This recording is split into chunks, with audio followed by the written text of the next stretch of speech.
알의 차이. 여러분의 피로를 날려줄 저녁 한 끼 시사 추진우 라이브.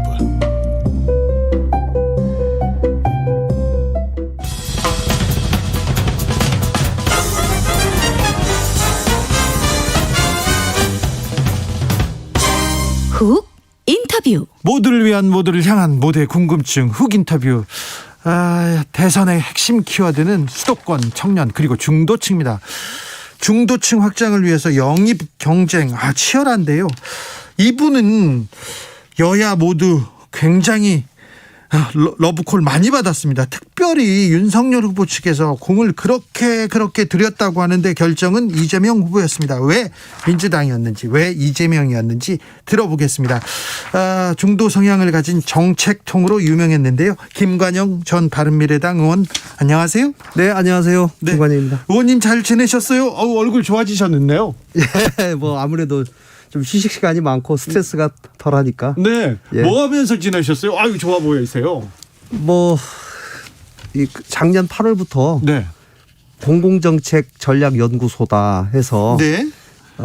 저하고 네. 김성식 의원님, 최이백 의원님, 이거 정책통들이 다 모였는데요. 네, 윤영일 의원님, 예. 뭐 이렇게 같이 모여서 예. 저희가 국회를 그만두고 나서 느낀 게 예. 야, 이게 너무 정책이 이념 성향적으로 흐르면 네. 여야 합의가 쉽지 않다. 네. 또 누가 정권을 잡더라도 가장 중요한 것은 국민에게 필요한 제대로 된 정책을 하는 것이 중요한데 네. 그것이 급조되지 않고 좀 미리 준비됐으면 좋겠다. 그래야죠. 라는 이런 생각을 해서 저희가 네. 한 1년여 정도 작업을 해서 네.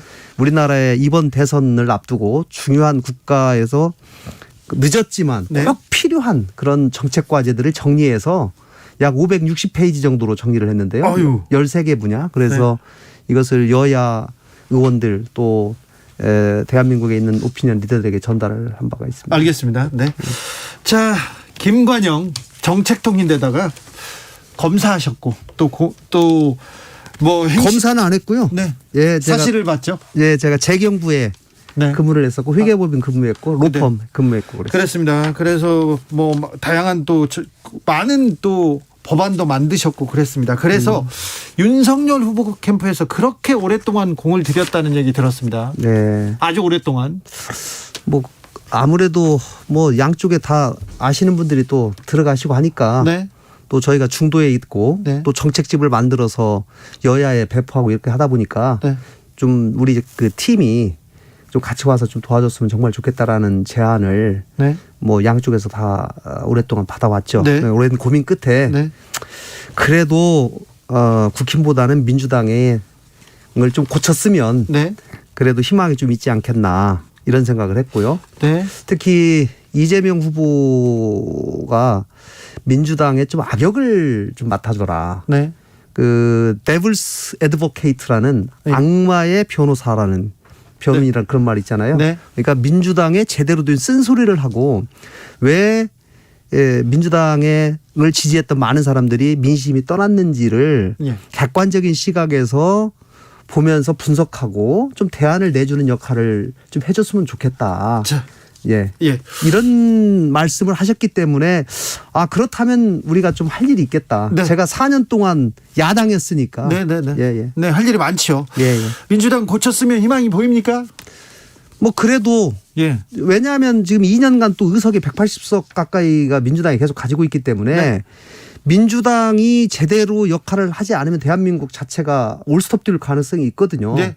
그렇다면 민주당을 개혁하고 개선해서 제대로 된 합리적인 실용적인 정책을 낼 수 있도록 하는 것이 굉장히 중요하겠다. 네. 이런 생각을 하게 된 거죠. 고쳐쓰기 어렵다. 금태섭 전 의원 국민의힘으로 가버렸고요. 김한길 전 대표도 윤석열 캠프로 갔습니다. 참 그 부분이 좀 저로서는 많이 아쉬웠습니다. 김 대표님 민주당의 대표도 하셨고 저의 정치적 멘토와 같으신 분인데 아마도 이제 정권 교체가 꼭 되는 것이 대한민국을 위해서 좀 바람직하지 않는가라는 그런 생각을 하신 것 같아요. 네. 그래서 뭐 저하고도 뭐 말씀도 나눴습니다만은 저도 오랜 참 고민을 많이 했습니다. 네. 예. 고민이 깊었던 것 같아요. 예. 이용우 의원, 무소속 이용우 의원 호남 출신 정치인인데 윤석열 후보한테 갔습니다. 예. 이건 어떻게 보세요? 아마 이용우 의원님도 이제 이 의원님은 민주당에 복당 신청까지 했는데 네, 안 무려 받아줬죠. 7개월 가량을 해당 지역위원장 내지는 반대하시대요. 이제 호남 지역은 다 현역이 있기 때문에 네. 현역들은 사실 복당하고 새로운 사람이 들어온 거 반대하죠. 네. 그러나 좀 대승적인 차원에서 그걸 빨리 풀어줬어야 되는데 이용우 의원님은 개인적으로 좀 그런 서운함이 있었던 것 같고 예. 또 뭐 이제 저쪽이 조금 승리 가능성이 좀 더 있지 않겠나라는 그런 복합적인 결론으로 그런 선택을 하지 않았나 싶습니다. 국민의당 같이 활동하시던 김경진 전 의원은 윤석열 측에서 지금 맹활약하고 있습니다. 어떻게 예. 보세요? 뭐 그분들 생각을 존중하죠. 뭐 김 의원님도 저하고 뭐 몇 번 토론을 또 했습니다. 네. 만나서 네. 말씀도 나눴는데 김 의원님은 내가 민주당에 들어가서 사실 할 역할이 별로 없다. 특히 현역 의원이 딱 차지하고 있고 본인이 또 들어오는 것을 반대하고 이렇기 때문에 네. 본인의 공간이 너무 없다. 네. 그러던 차에 네.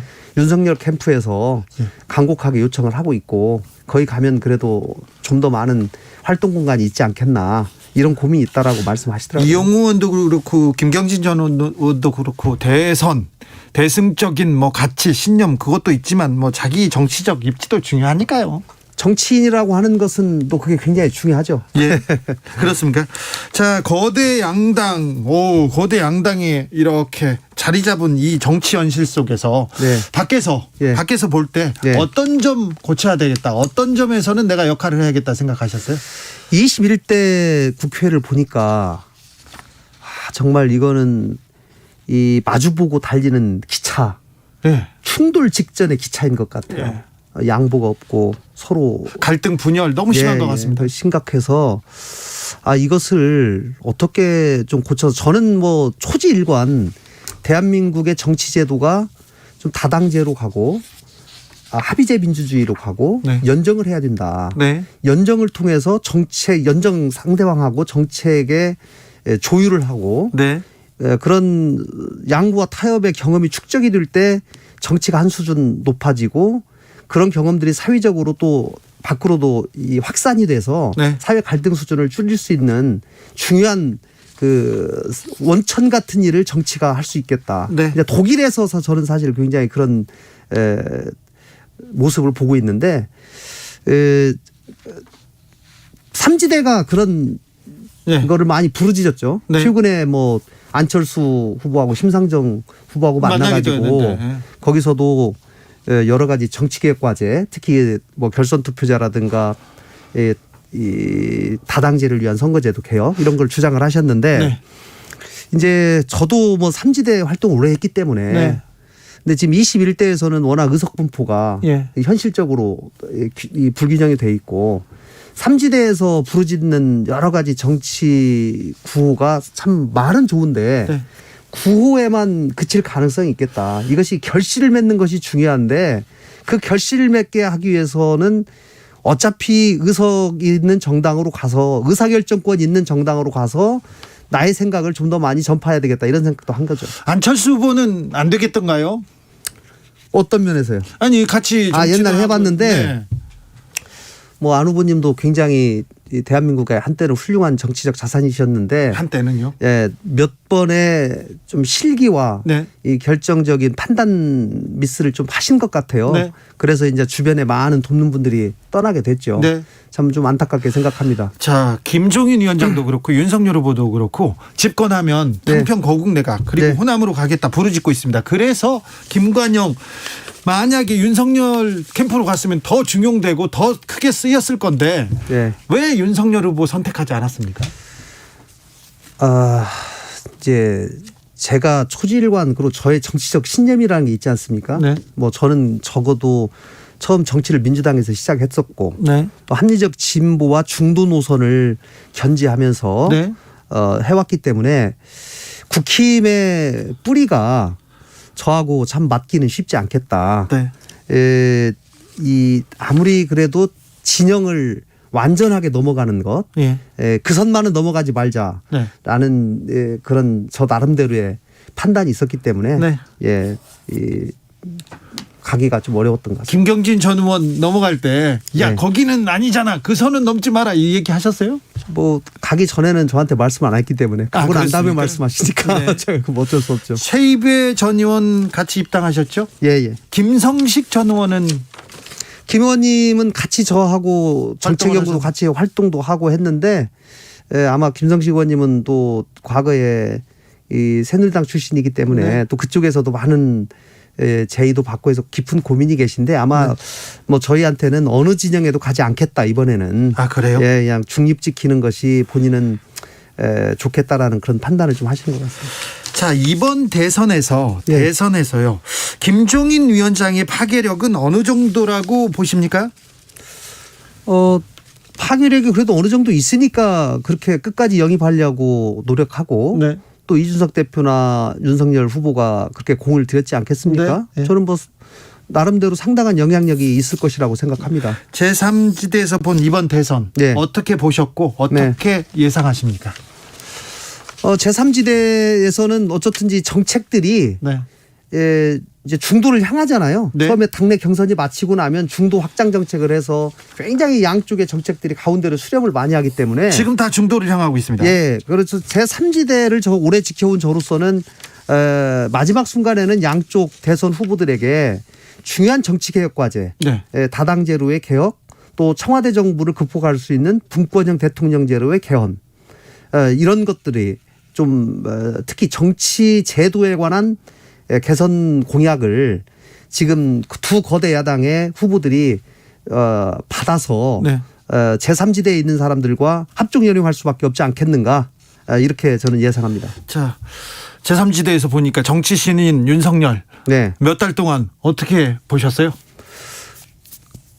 그동안 아마 검찰에 오래 근무를 하시다 보니까 저도 뭐 제 친구들 검찰 출신들 참 많습니다만은 생각이 굉장히 검찰스럽게 예. 이렇게 정리정돈이 되어 있어서 이제 국정은 정치는 타협이고 양보고 설득 아니겠습니까? 네. 그런 아무래도 정신은 굉장히 좀 부족하지 않나 싶고 국정 전반을 고민하거나 네. 이런 거 어떻게 정치적으로 해결해 나갈까라고 하는 그런 경험이 좀 부족하시기 때문에 네. 저는 앞으로 대통령이 되었을 때 그런 부분에 관한 판단 능력에서 상당히 좀 문제가 생길 수도 있다라는 좀 걱정을 하게 되는 거죠. 네. 이재명 후보는 대통령을 잘 하실까요? 이 후보님은 뭐 많은 분들이 도덕적인 여러 하자도 말씀하시잖아요. 저는 뭐 그런 거 뭐 인정하고, 그러나 이제 두 분 중에 한 분을 골라야 된다면 이재명 후보는 오랫동안 본인의 의지에 의해서 네. 어려운 환경을 극복하고 살아왔고, 또 국회의원도 2번 출마하셨고, 또 성남시장 2번, 경기도지사, 어쨌든지 정치적인 경험을 현장에서 네. 상당히 했기 때문에 국민과의 공감 능력 면에서 굉장히 저는 뛰어나리라고 생각하고, 네. 뭐 굉장히 실용주의적인 생각을 갖고 있다라는 생각을 하게 됐습니다. 알겠습니다. 바른미래당 원내대표였고요. 국민의당에 계셨습니다. 제3지대 거의 중간지대에서 이렇게 지켜보다가 윤석열, 이재명 계속 이렇게 저울질이라고 하면 안 되겠지만 고민을 하셨을 텐데, 네. 자, 이재명을 택한 가장 결정적인 이유는 뭡니까? 저는 민주당을 지지하다가 마음 떠난 사람들에게 네. 정확하게 알려주고 싶어요. 네. 왜 민주당을 지지하다가 떠나게 되었는지, 예. 그럼 그 사람들의 마음을 되돌리려면 어떻게 해야 되는지, 네. 이런 얘기를 민주당 안에 있는 사람들은 아무래도 주관적이기 때문에 네. 객관적으로 얘기 못하고 그 진영 논리에 빠져서 제대로 쓴소리를 못하는데, 쓴소리 제대로 하는 김관영이 되고 싶어서 이재명을 택했습니다. 그렇습니까? 예. 그러면 김관영이 쓴소리하면 이재명이, 그리고 민주당이 달라집니까? 그러기를 희망하고, 네. 또 그렇게 돼야지만이 저는 대선에 승산이 있다고 보기 때문에, 네. 그렇지 않으면 저는 대선 어렵다고 봅니다. 그렇습니까? 예. 네. 지금 상황은 어떻게 보세요? 지금 현재 상황. 저는 객관적으로 민주당이 좀 불리하다고 봅니다. 지금 되지고 있다. 네네. 윤석열 후보가 앞서 달리고 있다. 네. 그러면 어떻게 표를 마음을 그 민심을 가져오실 겁니까? 이 정부에 가장 실망한 것은 부동산 정책, 네. 또 내로남불, 네. 뭐 이런 거라고 보고요. 민주당 안에 있는 사람들이 제대로 지적하지 못하는 것을 저는 일관되게 탈원전 정책을 방향은 맞았지만 구체적인 실행 방식이 문제가 있다라는 제 얘기를 여러 번 한 바가 있습니다. 그래서 네. 그런 부분에 관한 개선책을 제대로 내놔야 되리라고 생각합니다. 네. 그리고 특히 청년들 네. 부동산 문제는 단순히 집값이 올라서 서민들이 어려운 것뿐만 아니라 네. 2030에게 너무나 큰 절망을 주어서 네. 그 사람들에게 제대로 된 비전과 희망을 줄 수 있는 청년 대책이 가장 절실하다. 네. 이렇게 저는 분석합니다. 민주당이 이렇게 비판적인 얘기를 막 하면 예. 민주당 지지자들이 막 이렇게 문자 폭탄도 보내고 막 그러잖아요. 저도 많이 받았죠. 많이 받으셨잖아요. 그러나 어떻게 합니까? 이 사랑하는 마음에서 하는 쓴소리는 뭐 제대로 받아들이고 또 이거 개선해야지만이 민주당이 발전이 있는 거니까요. 네. 1513님이 묻습니다. 민주당 달라집니까? 뭐 저는 달라져야지만이 이 대선에 가능성이 있기 때문에 네. 저는 절박함이 있으면 달라질 거라고 봅니다. 알겠습니다. 민주당 선대위 합류한 김관영 전 의원 말씀 들었습니다. 감사합니다. 네, 고맙습니다. 교통정보센터 다녀오겠습니다. 오수미 씨. 네, 이 시각 교통정보입니다. 저녁 6시를 넘으면서 퇴근길 정체의 길이도 상당히 더 길어졌고요. 여러 돌발 구간 자리에 있는데요.